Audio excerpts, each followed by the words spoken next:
am Tammy, 32 years old, and I finally bought my dream apartment after years of hard work and saving every penny.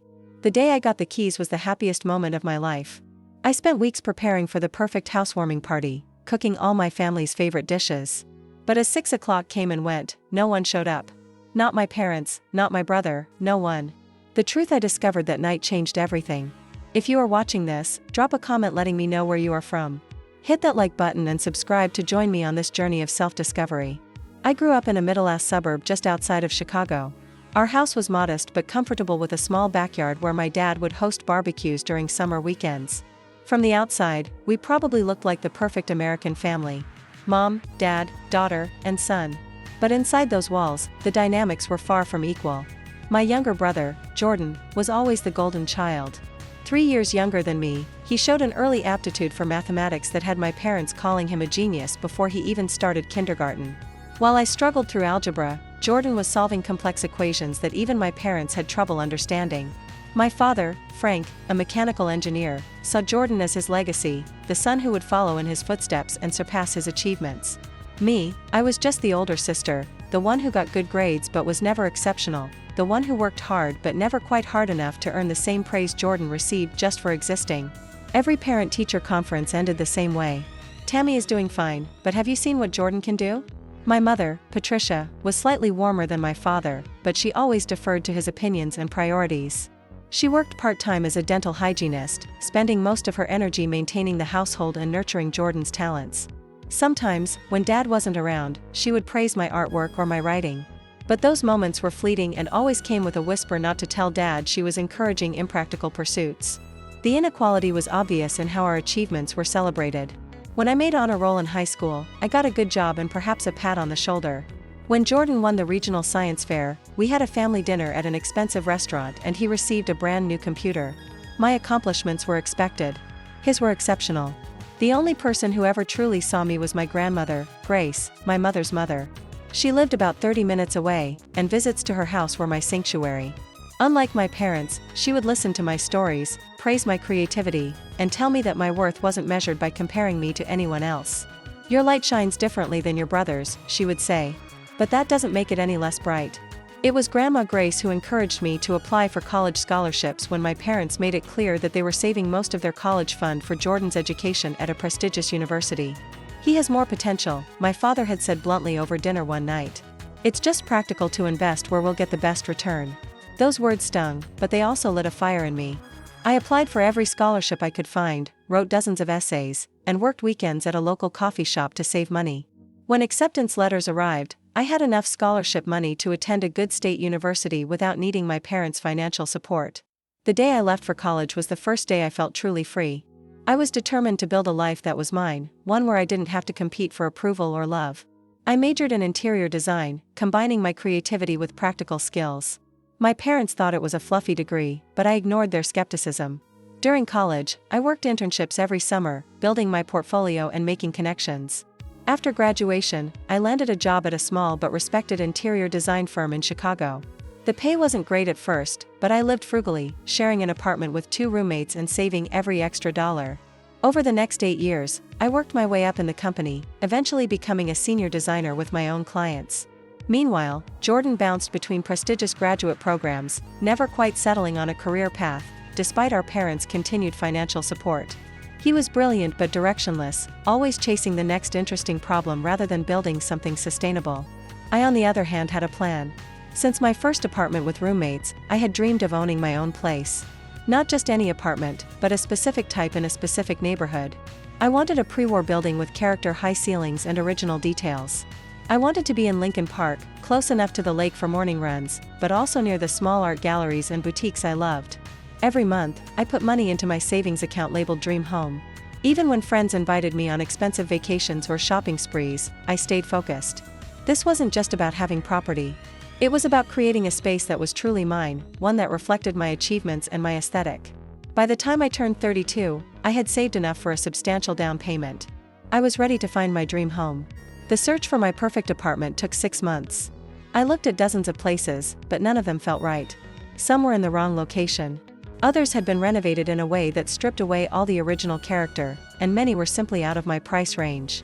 I was starting to think I might need to compromise on my dream when my realtor called about a new listing. "It just came on the market yesterday," she said. Excitement evident in her voice. 2-bedroom in a 192 seconds building in Lincoln Park. Original hardwood floors, crown molding, even a little balcony.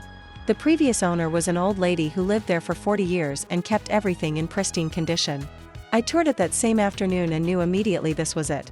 The living room had tall windows that flooded the space with natural light. The kitchen was small, but had been updated with quality appliances. The primary bedroom could easily fit my queen-sized bed, and the antique dresser I had inherited from Grandma Grace. The second bedroom would make a perfect home office. Most importantly, it felt right. I could envision my furniture in the spaces, my art on the walls, my books on built-in shelves that I planned to add. This wasn't just a property investment.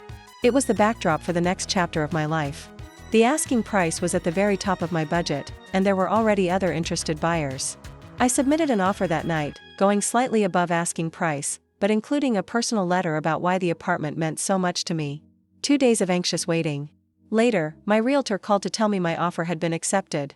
The mortgage process was stressful. As a self-employed person with a good but not exceptional income, I had to provide mountains of documentation. There were moments when I feared the loan would fall through. But finally, after what felt like endless paperwork and inspections, we reached closing day. Sitting at that table signing document after document, I felt a mixture of terror and elation. The amount of debt I was taking on was daunting. But when the seller handed me the keys, tears welled up in my eyes. These weren't just keys to an apartment. They were keys to independence, to a life I had built on my own terms. The first night in my new apartment, I slept on a mattress on the floor because my furniture wouldn't be delivered until the following week. I didn't care. I walked from room to room making plans, measuring for curtains, imagining the possibilities. For the first time in my life, I felt like I had created something my family couldn't diminish or ignore. Over the next month, I transformed the space. I painted the living room a soft sage green that complemented the original woodwork. I installed floating shelves in the office and filled them with design books and inspirational objects. I splurged on a comfortable sectional sofa in a rich blue velvet that anchored the living room. Each decision was made thoughtfully, creating a home that reflected who I was. The dining area featured a vintage table I had refinished myself, surrounded by mid-century chairs I had collected over the years. The bedroom became a sanctuary with layered textiles and soft lighting. As the apartment came together, I decided it was time to share it with my family. Despite our complicated relationship, I wanted them to see what I had accomplished. More than that, I wanted them to be proud of me, to acknowledge that my path had led to something beautiful and meaningful. I planned the housewarming party meticulously. The date was set for a Saturday evening in June when the weather would be perfect for guests to enjoy the small balcony. I created formal invitations with an elegant design that matched my aesthetic and mailed them 3 weeks in advance to ensure everyone could save the date. The guest list included my parents, Jordan and his girlfriend, Alicia, Grandma Grace, a few cousins, and several close friends from work.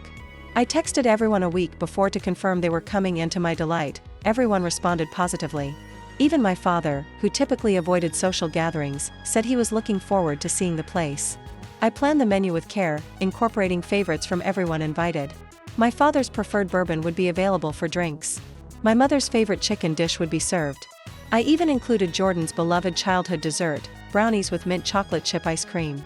For Grandma Grace, I planned to serve the tea sandwiches she had taught me to make. The day before the party, I cleaned every surface until the apartment gleamed. I arranged fresh flowers in strategic locations and set up a small bar on the dining table. I prepared as much food as possible in advance, marinating the chicken and chopping vegetables for the appetizers. That night, I could hardly sleep from excitement. After years of feeling overlooked, I would finally have a chance to show my family that I had created something special, something worthy of their attention and approval. I woke up at 6 o'clock on the morning of the party, too excited to sleep, despite having been up late preparing. Sunlight streamed through the windows, illuminating the apartment in a golden glow that felt like a good omen. I made myself a cup of coffee and sat on my small balcony, mentally going through my to-do list for the day. By 9, I was in full preparation mode. I finished the last of the cooking, arranged the appetizers on serving platters that I covered and refrigerated, and set out candles that I would light just before guests arrived. I wanted everything to be perfect. Around noon, my phone chimed with a text message from Grandma Grace.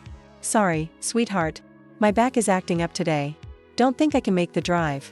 We'll call you tomorrow to hear all about it. Love you." I felt a pang of disappointment. Grandma Grace was the one person I most wanted to show the apartment to, the one who had always believed in me. But at 82, her mobility issues were becoming more frequent and I understood. I texted back that I loved her and would call her the next day with all the details. With that small hiccup aside, I continued preparing. I took a long shower, did my hair and makeup carefully, and put on the new dress I had bought specifically for the occasion, a forest green wrap dress that complemented my eyes and made me feel confident. By 5:30, everything was ready. The apartment looked like something out of a design magazine. The food was prepared, drinks were chilled, and music played softly in the background. I lit the candles, adjusted a few pillows, and waited for the first guests to arrive. 6 o'clock came and went. I wasn't too concerned. People are often a little late to parties. I checked my phone to make sure I hadn't missed any messages. Nothing. By 6:30, I was starting to feel anxious. I sent a group text to my family. Everything's ready. Looking forward to seeing you all soon. No one responded. At 7, the chicken had been sitting out for too long, and I had to put it back in the oven to keep it warm. I tried calling my mother's cell phone, but it went straight to voicemail. I tried my father next with the same result. Finally, I called Jordan, but his phone rang without answer. By 7:30, I had called everyone multiple times. The candles had burned down significantly, and I had to replace a few. The ice in the ice bucket had mostly melted. The perfect temperature of the white wine was long gone. I sat on my beautiful new sofa, still trying to convince myself that there must be some misunderstanding, some emergency that had prevented everyone from coming or even calling. At 8 o'clock, I had to accept the truth. No one was coming.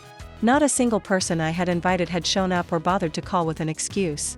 I sat alone in my perfectly arranged apartment, surrounded by enough food to feed 15 people wearing a new dress with nowhere to go. The initial shock gave way to hurt and then to anger. I had invited them weeks in advance. They had all confirmed they were coming. What could possibly have happened? I picked up my phone again, this time opening Instagram rather than the phone app. I scrolled through my feed, and that's when I saw it. A post from Alicia Jordan's girlfriend posted just 1 hour ago. The caption read, "Celebrating Jay's amazing new place." The photo showed a group of people raising glasses and a toast. In the background, I could make out my parents smiling proudly. Another photo in the carousel showed Jordan cutting a cake with "Congratulations on your new home" written on it. A third showed a panorama of a sleek modern apartment with floor-to-ceiling windows and minimalist furniture. I swiped through the photos in disbelief, recognizing more faces with each image. There were my cousins, the same ones who had RSVP'd to my party. There were even 2 colleagues from my office who had told me they couldn't make it to my housewarming because they had prior commitments. As the reality sank in, I felt physically ill. My brother had bought an apartment. He had scheduled his housewarming for the exact same day and time as mine. And everyone, literally everyone, had chosen to go to his party instead of mine. Not only that, but no one had even bothered to tell me they weren't coming. I scrolled frantically through more social media posts, piecing together what had happened. Jordan had apparently closed on a luxury condo in a new high-rise downtown.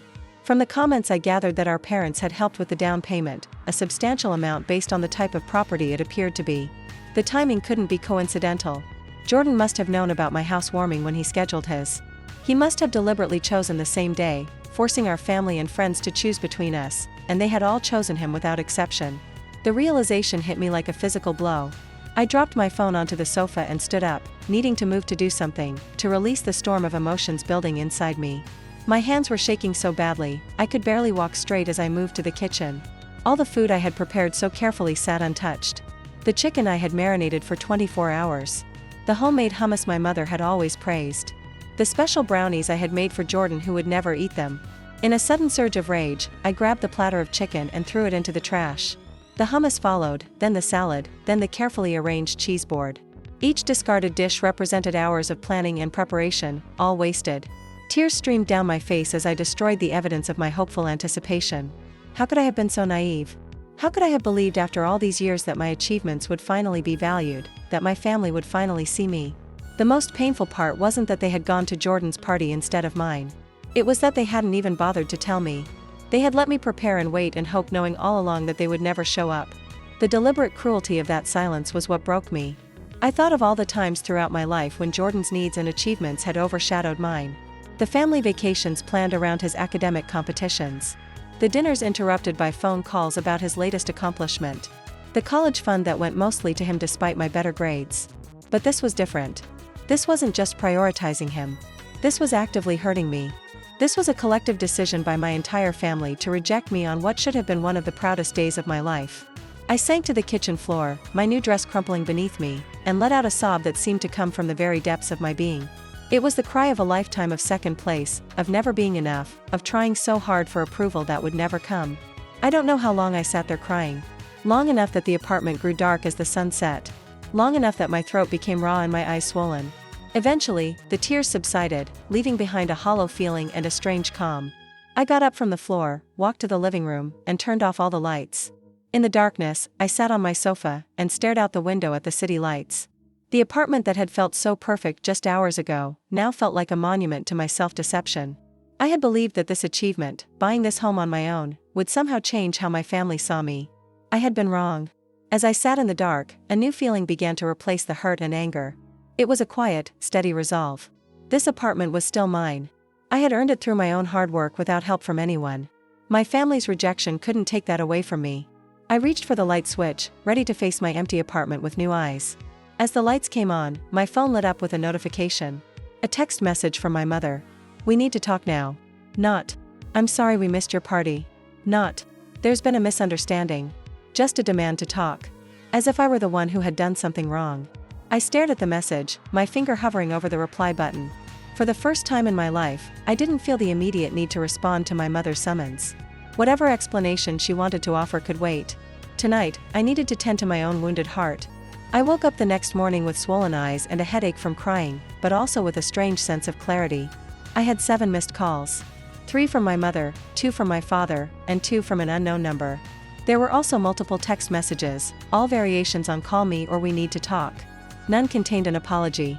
As I was making coffee, my phone rang again. This time it was Grandma Grace. Despite my resolution not to talk to any family members, I answered her call. "Tammy, sweetheart," her voice was warm but concerned. "I just heard what happened. I am so sorry." "You knew?" I asked, my voice still hoarse from crying. "No, not until this morning when your mother called me. She said there was a misunderstanding about the parties." I laughed bitterly. "There was no misunderstanding, Grandma. Jordan scheduled his housewarming the same day as mine. Everyone knew about both parties. They chose to go to his." There was a pause before Grandma Grace spoke again, her voice lower. "I suspected as much. Your mother tried to make it sound like an accident, but it seemed too—" "Did she tell you they helped Jordan buy his place after telling me for years that I needed to be financially independent?" "No, she conveniently left that part out." Grandma Grace sighed. "Tammy, I know you are hurt and you have every right to be, but I think you need to confront them. Not for their sake, but for yours. You need to say your piece." "What's the point? They've made it clear where I stand. The point is that you deserve to be heard. And running away, avoiding them, that's what they expect you to do. That's what you've always done. Maybe it's time to surprise them." I considered her words. She was right. Throughout my life, I had swallowed my hurt and disappointment, retreating into myself rather than demanding the respect I deserved. "What would you do if you were me?" I asked. "I would show up at their house for Sunday breakfast. That's when they'll all be there, including Jordan. I would walk in with my head held high and tell them exactly how I feel. And then I would set some boundaries that should have been set long ago." After talking with Grandma Grace, I spent the rest of Saturday cleaning up the remains of my failed party and thinking about what I would say to my family. By Sunday morning, I had made my decision. I dressed carefully in jeans and a simple blue blouse, not trying to impress anyone, but wanting to feel confident. The drive to my parents' house took 30 minutes, time I used to rehearse what I wanted to say. When I pulled into the driveway, I saw both my parents' cars and Jordan's expensive sports car. Perfect. Everyone would be there to hear me. I didn't bother knocking. I used my key and walked in to find them all in the dining room eating Belgian waffles and bacon. Jordan and Alicia sat on one side of the table, my parents on the other. They all looked up in surprise when I entered. "Tammy." My mother stood up, her face, a mixture of concern and weariness. "We've been trying to reach you. Why didn't you call back?" I remained standing in the doorway, not accepting the implicit invitation to join them at the table. I was busy dealing with the aftermath of preparing a party for 15 people who never showed up. I said, my voice steadier than I expected it to be. My father cleared his throat uncomfortably. "There was a miscommunication. We thought you knew about Jordan's event." "A miscommunication?" I repeated. "I sent invitations 3 weeks ago. Everyone RSVP'd. Yes. No one called or texted to cancel." "That's not a miscommunication. That's a deliberate choice." Jordan shifted in his seat, looking annoyed rather than apologetic. "It's not that big a deal, Tam. It's just a party." "It's not just a party, Jordan. It's a pattern. My entire life, I've been the afterthought, the backup plan, the one who's expected to understand when plans change and I'm no longer included. That's not fair, my mother protested weakly. We love you both equally. No, you don't, I said, surprised by how calm I felt, stating this truth that had shaped my entire life. You never have, and normally I can live with that. I've built a life that doesn't depend on your approval. But what you did yesterday was cruel, and I won't pretend it wasn't. My father's face hardened. You're being dramatic. Jordan's apartment purchase was a bigger deal. He needed our support. Why? I challenged. Because you helped pay for it. Because his achievement is actually partially yours. My mother looked startled. How did you Instagram? I cut her off. Pictures of his place are all over social media. It's obviously a luxury condo he couldn't afford on his own with his part-time research position. Jordan stood up his chair, scraping loudly against the floor. You're just jealous because my place is nicer than yours. Always competing with me, always trying to prove you're better somehow. I laughed, genuinely amused by his distorted perspective. Jordan, I've never competed with you. I couldn't. The game was rigged from the start. You were always going to be the favorite, no matter what either of us did. That's enough, my father said sharply. You don't get to come in here and attack your brother just because you're feeling left out. I'm not attacking him. I'm finally saying what should have been said years ago. I bought my apartment entirely on my own. Every penny of the down payment came from money I saved while working full-time. I found it. I negotiated the price. I secured the mortgage. It's not as luxurious as Jordan's place, but it's mine. In a way, his will never be his. I turned to look directly at Jordan, and you knew exactly what you were doing when you scheduled your housewarming the same day as mine. You knew everyone would choose you like they always do. You could have picked any other day, but you wanted to make sure my achievement was overshadowed again. For the first time, Jordan looked slightly ashamed. He glanced at Alicia, who was staring intently at her plate, clearly uncomfortable with the confrontation. I didn't think it would be a big deal, he muttered, but the excuse sounded hollow even to him. My mother stood up and tried to approach me, her hands outstretched in a placating gesture. Tammy, we're sorry if you felt excluded. That wasn't our intention. We can come see your apartment today if you want. I stepped back, avoiding her touch. Number, I don't want you to come because you feel guilty. The time for that was yesterday. Today I'm letting you know that things are going to change. I'm not going to keep showing up and hoping for scraps of attention or approval. I'm not going to pretend it doesn't hurt when you treat me as less important than Jordan. What are you saying? My father asked, a hint of worry finally creeping into his voice. I'm saying that I'm setting boundaries. I'll still be part of this family, but on my terms. I won't be available for last-minute cancellations or afterthoughts. I won't keep trying to earn the kind of love and support that should be unconditional.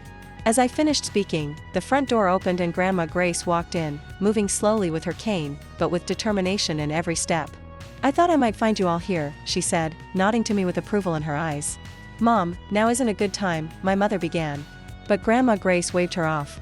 Now is exactly the right time. I've watched this family dynamic for decades, and I've been complicit by staying silent. No more. She turned to my parents. You have 2 children, not one. Both of them deserve your support and attention.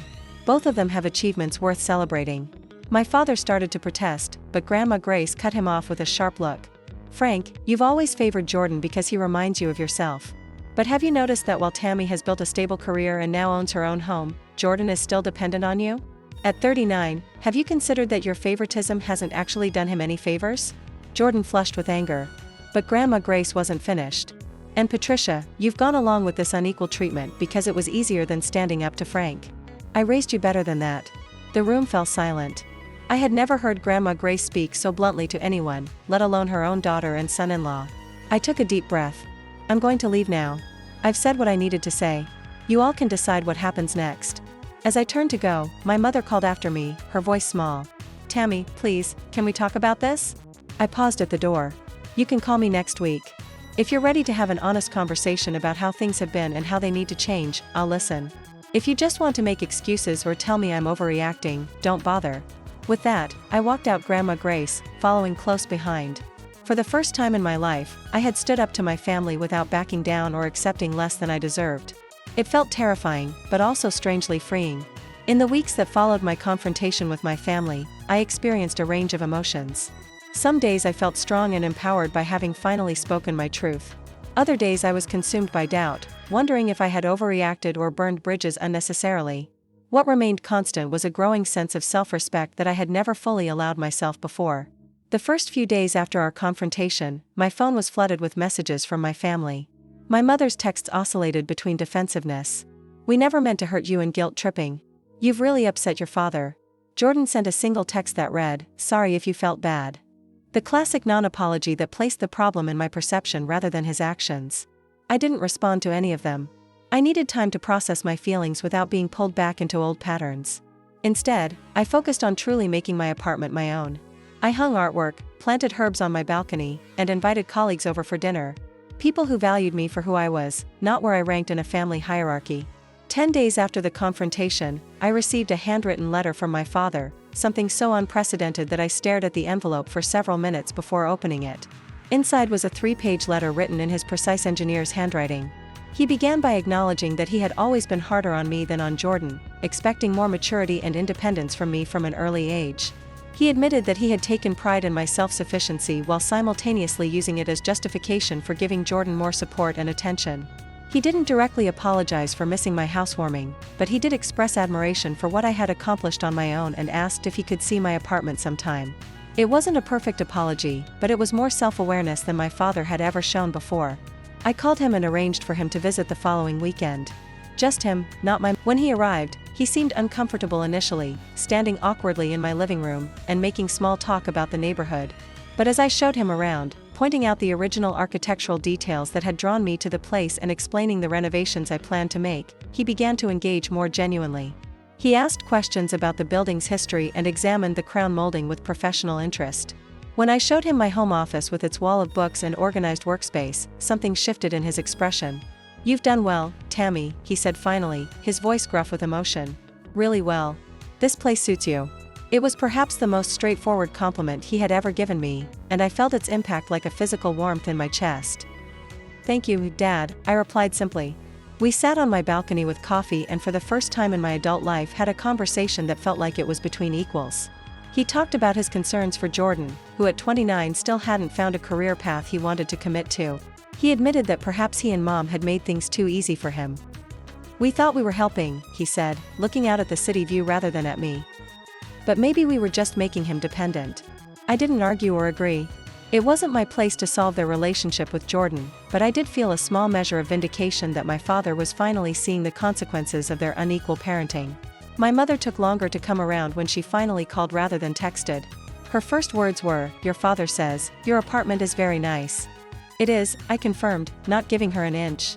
There was a pause and then she asked, "Would you have lunch with me tomorrow, just the two of us?" I agreed and we met at a small cafe halfway between our homes. She seemed smaller, somehow less confident than I was used to seeing her. She apologized almost immediately for missing my housewarming, though she still framed it as a misunderstanding rather than a deliberate choice. But then she surprised me. "Your grandmother read me the riot act," she admitted. She said, "I've been a coward letting your father dictate how we treat you in Jordan." She said, "I failed you as a mother." I remained silent, letting her continue. "The worst part is she's right. I've always known it wasn't fair how differently we treated you too. I told myself it was because you were stronger, more capable. You didn't need us the way Jordan did. But that was just an excuse to avoid conflict with your father." Tears filled her eyes. "I'm so sorry, Tammy. You deserved better from me, from all of us." It was the honest acknowledgement I had always wanted, and it moved me deeply. But I was also wary of falling back into old patterns. "I appreciate that, Mom. I really do.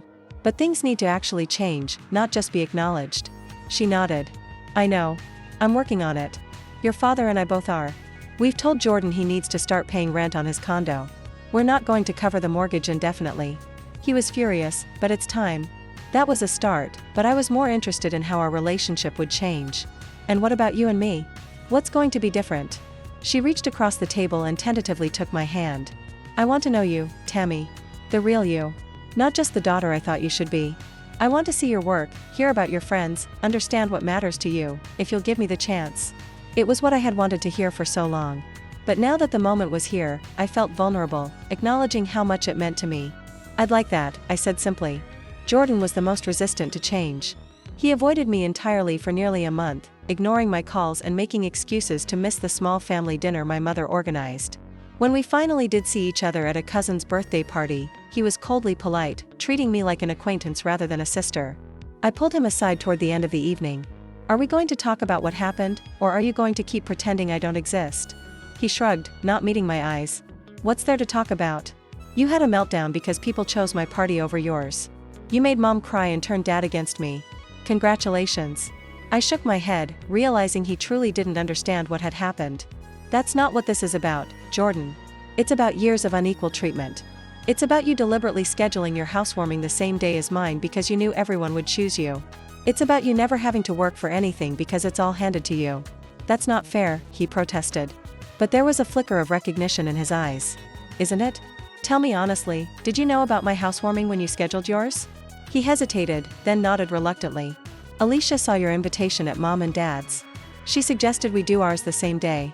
She thought it would be more convenient for the family to attend both on the same day. I raised an eyebrow skeptically. Fine, he admitted. We knew people would choose mine. The location is better and it's a bigger place. We didn't think you'd be so upset about it because you've never had to think about how your actions affect me, I said quietly. You've always been the center of the family universe, but that's changing now, Jordan.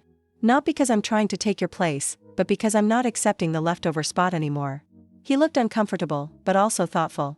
For the first time, I felt like he was actually seeing me as a separate person with my own valid feelings, not just an extension of his life or a supporting character in his story. I don't know how to do this differently, he said finally.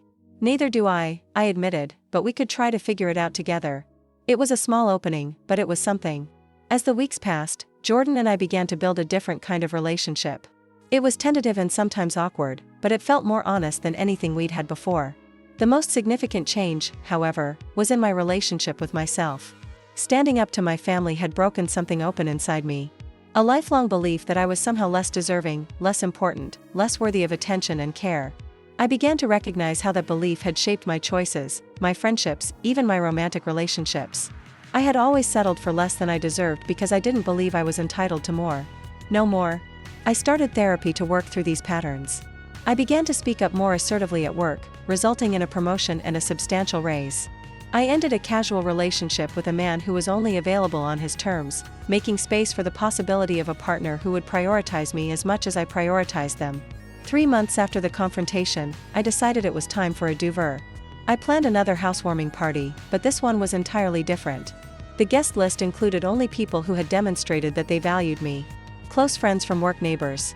I had connected with a few cousins who had reached out independently to apologize for missing my first party, and of course Grandma Grace, who was given the guest room for the weekend so she wouldn't have to drive home. I also invited my parents, but with clear expectations. This is important to me. I told them, if you commit to coming, I need you to actually show up. No last-minute changes. They both promised, and to my cautious relief, they kept their word. Jordan and Alicia were also invited but declined due to a work commitment of Alicia's. I was okay with that. Our relationship was improving, but we weren't yet at a place where I fully trusted him in social situations. The party was everything I had hoped the first one would be. My apartment was filled with genuine laughter and warm conversations. People admired the space I had created and celebrated my achievement without qualification or comparison. My father actually bragged to one of my friends about my eye for design, while my mother helped serve food and asked thoughtful questions about my renovation plans. As the evening wound down and the last guests departed, I stood in my living room surveying the evidence of a successful gathering. Empty wine glasses, crumb-covered plates, flowers slightly wilted from the warmth of conversation. This was what I had wanted all along. Not just an apartment of my own, but a life of my own, filled with people who saw and valued me for exactly who I was. It has been a year since that tumultuous weekend when no one came to my first housewarming party. A year of setting boundaries, building new relationships, and redefining old ones. A year of growing into myself and my space. My apartment has evolved along with me. What started as a shell of potential has become a true reflection of who I am. I finally installed the built-in bookshelves I had dreamed of in the living room with the help of a carpenter friend who taught me how to use power tools in the process. I transformed the small second bedroom into a combination home office and art studio where I now spend weekends working on watercolor paintings. A hobby I had abandoned in college when my father dismissed it as impractical. The healing process with my family has not been linear. There have been setbacks and old patterns that sometimes re-emerge. My father still occasionally compares me to Jordan, though he catches himself more quickly now. My mother still struggles to stand up to him, though she makes more effort to connect with me independently. Jordan and I have established a cautious friendship based on who we are now rather than the roles we played growing up. The most profound change has been within myself. The constant need for validation that had driven me for decades has gradually quieted. I still appreciate but I no longer base my self-worth on whether others, especially my family, see and acknowledge my achievements.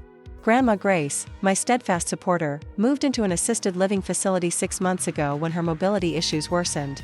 I visit her every Sunday, often bringing my watercolors to show her my latest work. During one of these visits, she took my hand and said something that crystallized the journey I had been on.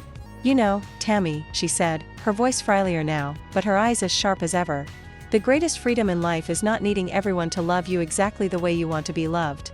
It's learning to accept the love that is offered, setting boundaries around what hurts you, and filling in the gaps yourself." Her words stayed with me, a perfect articulation of what I had been learning. For so long, I had been trying to earn a specific kind of love and recognition from my family, one that put me on equal footing with Jordan, one that celebrated my achievements with the same enthusiasm they showed for his. I had structured my entire life around that pursuit and it had never been enough. The breakthrough came when I stopped trying to change them and started changing my expectations instead. I accepted that my parents might never love me in exactly the way I had always wanted.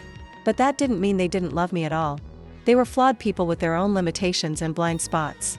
The question wasn't whether they could give me everything I needed, but whether what they could give was enough for us to have a relationship worth preserving. For a while, I wasn't sure. There were days when I considered cutting ties completely, starting fresh without the weight of family expectations and disappointments. But ultimately, I chose a middle path. Maintaining relationships with clear boundaries, accepting what was offered while protecting myself from what hurt. With my newfound boundaries came unexpected gifts. My mother freed from playing referee. Between me and my father revealed a playful side I had rarely seen. She started joining me for Saturday morning yoga classes, something she had always wanted to try, but my father had dismissed as new age nonsense. Afterward, we would get coffee and talk, really talk about her life, my life, our hopes and regrets. My father, faced with the real possibility of losing his relationship with me, made efforts I never thought he was capable of. He asked questions about my work and actually listened to the answers. He learned to express pride without comparative statements about Jordan. He even, to my astonishment, asked me to help him pick out a new sofa for their living room, acknowledging my good taste. Jordan underwent perhaps the most significant transformation. With our parents no longer automatically solving his problems, he had to develop independence and resilience he had never needed before. He struggled at first, nearly losing his condo when he couldn't manage the mortgage payments on his own. But eventually, he found a full-time position that suited his talents and began to experience the satisfaction of earning his own achievements. Our relationship improved as he became more secure in himself. We discovered shared interests we had never explored together.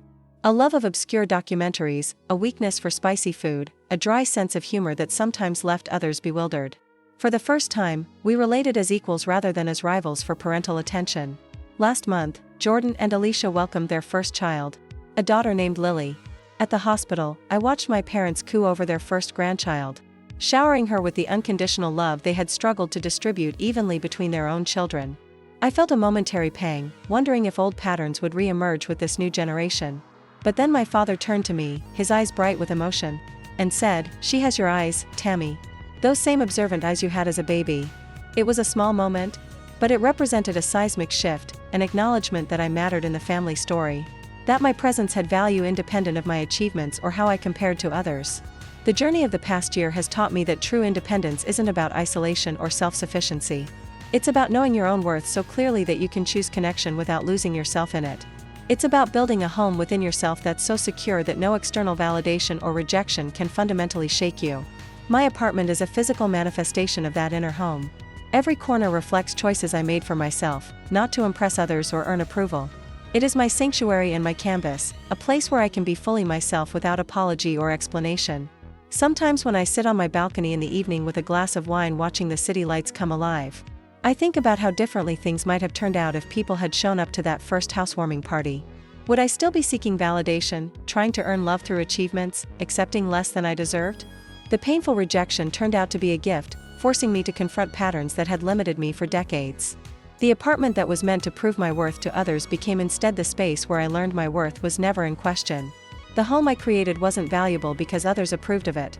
It was valuable because it was mine, chosen and shaped by me, reflecting the person I had become and was still becoming. What about you? Have you ever had to set boundaries with people you love?